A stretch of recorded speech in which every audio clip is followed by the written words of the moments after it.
আসামি শিশু সহিংসতা দমন আইনের 9(1) ধারার মোকদ্দমা। এই মোকদ্দমাটি উজিরপুরে সংঘটিত হয়েছে। আসামি এবং বাদী ভিকটিম একই বাড়ির লোক। বাদী ভিকটিম তাকে বড় দাদা বলে সম্বোধন করত, বড় আব্বা বলে। একই বাড়ির লোক, পাশাপাশি ঘর। তার বয়স 50 ঊর্ধ্বে।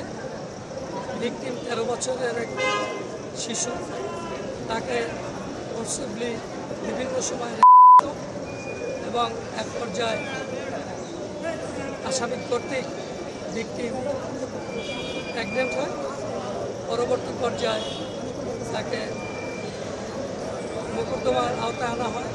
পুলিশ আসামিকে গৃহীত করে এবং লার্নেড কোর্ট ও রাষ্ট্রপক্ষ তার বিচারের জন্য নেওয়া হয়।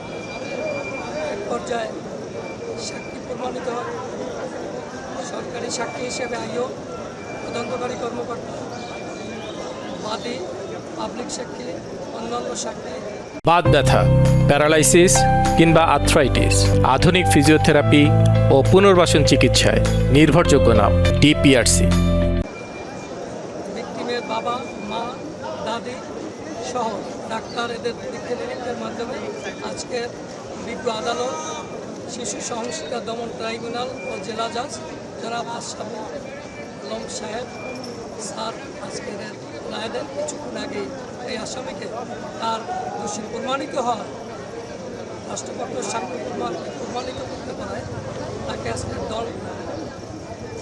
আদেশ দিয়ে দণ্ডিত আদেশ দেয় এবং 1 লক্ষ টাকা জরিমানা।